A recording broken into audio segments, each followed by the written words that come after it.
Assalamualaikum warahmatullahi wabarakatuh. Perkenalkan, nama saya Syarifah Zatul Jannah dengan NIM B2A022020 akan mempresentasikan tugas mata kuliah ujian tengah semester mata kuliah Komputasi Statistika 2 tentang bagaimana metode K-means digunakan untuk mengelompokkan wilayah di Indonesia berdasarkan data sosial ekonomi tahun 2021. Untuk latar belakang permasalahan, Indonesia menghadapi ketimpangan sosioekonomi antar wilayah, di mana daerah perkotaan memiliki akses yang lebih baik dibandingkan pedesaan. Tantangan ini dapat menghambat pertumbuhan ekonomi dan memerlukan pendekatan berbasis teknologi seperti analisis data sosioekonomi untuk memahami dan mengatasinya. Selanjutnya, untuk landasan teori, dalam penelitian ini, pendekatan utama yang digunakan adalah metode clustering dengan K-means untuk mengelompokkan data sosioekonomi Indonesia tahun 2021. Data tersebut akan dianalisis setelah melalui proses Principal Component Analysis (PCA) untuk mengidentifikasi pola dan struktur yang ada dalam variabel sosioekonomi.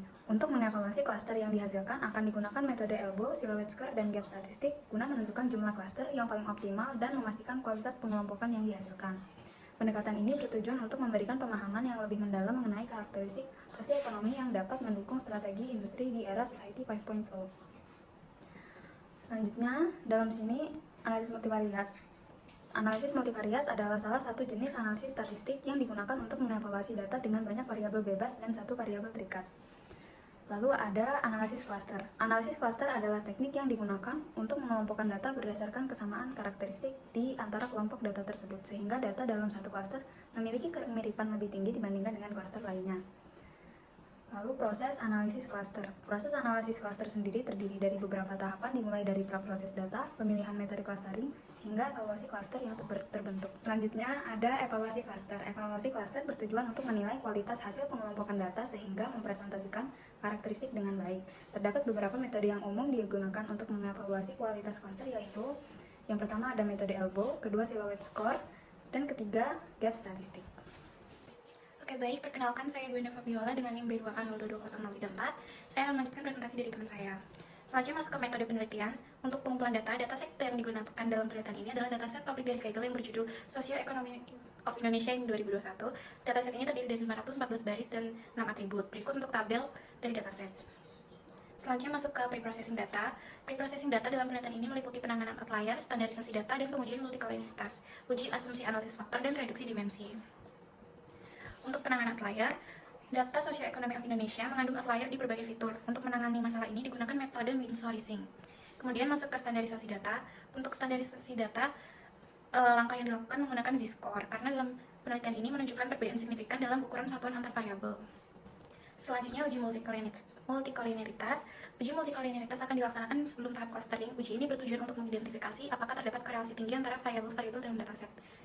Selanjutnya, reduksi dimensi dengan Principal Component Analysis atau PCA. Jika ditemukan adanya korelasi tinggi antar variabel, langkah selanjutnya adalah melakukan reduksi dimensi menggunakan metode PCA untuk mengatasi masalah multikolinialitas. Sebelum melakukan PCA, perlu dilakukan uji asumsi analisis faktor termasuk uji Berlet, Kaiser-Meyer-Olkin, dan Measure of Sampling Adequacy. Selanjutnya masuk ke modelan data mining. Setelah menyelesaikan tahap pre-processing, langkah berikutnya adalah mengidentifikasi pola atau pengetahuan dalam data yang besar. Metode yang digunakan dalam tahap data mining ini adalah algoritma K-means. Selanjutnya evaluasi. Untuk evaluasi sendiri untuk menilai kinerja teknik data mining yang telah diterapkan dalam penelitian ini. Evaluasi dilakukan dengan menghitung Davis Boolean Index atau DBI. Model yang dievaluasi mencakup model clustering K-means, PCA K-means, dan PCA gap statistik K-means. Selanjutnya di hasil dan pembahasan. Berikut untuk dataset yang digunakan, menggunakan X1-nya sendiri itu presentasi penduduk miskin, X2-nya PDB regional, X3 rata-rata sekolah, X4 provinsi, X5 regional, dan Y-nya biaya per kapita.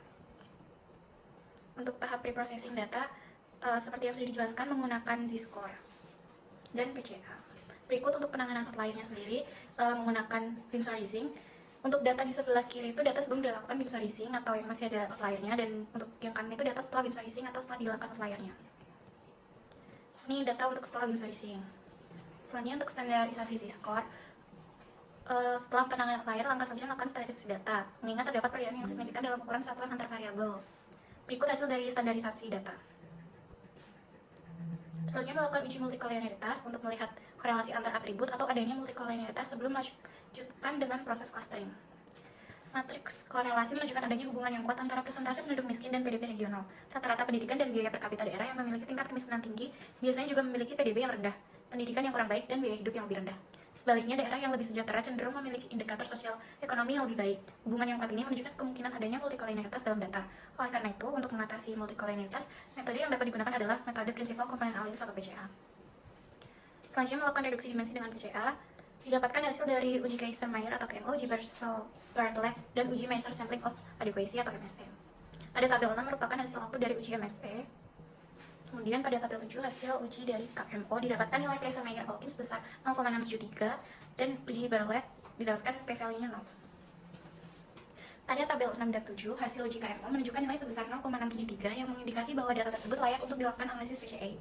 Selain itu, hasil uji MSA menunjukkan bahwa nilai MSA lebih besar dari 0,5 sehingga dapat disimpulkan bahwa variabel-variabel dalam penelitian ini cocok untuk dianalisis faktor atau PCA.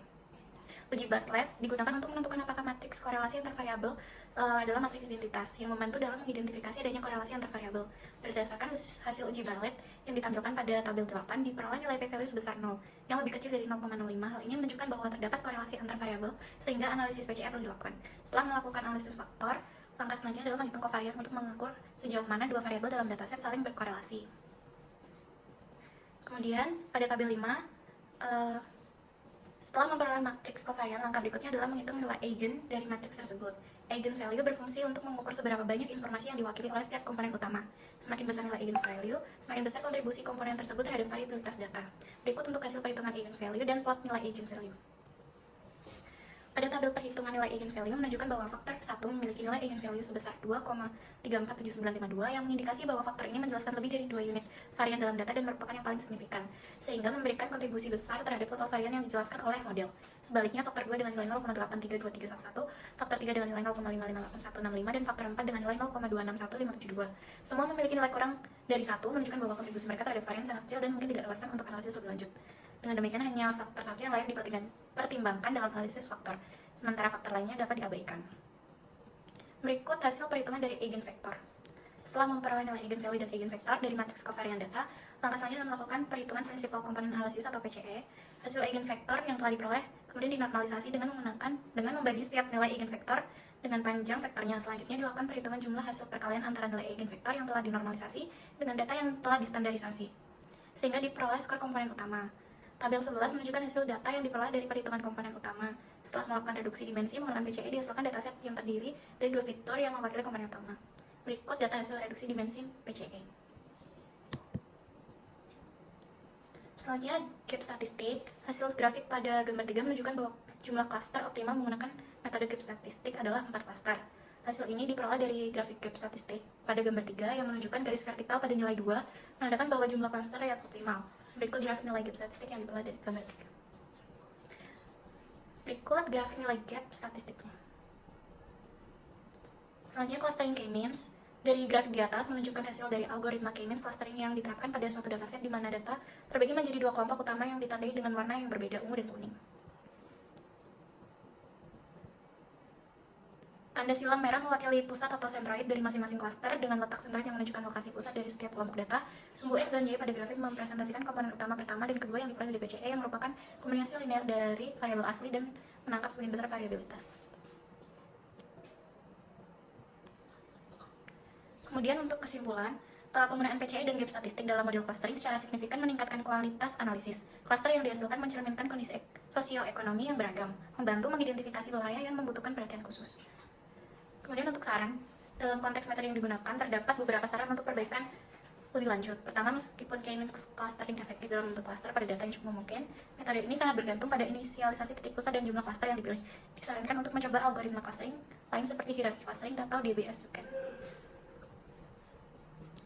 Untuk penerapan hasil analisis ini sendiri, disarankan agar pemerintah fokus pada intervensi di wilayah yang masuk dalam klaster dengan tingkat kemiskinan tertinggi.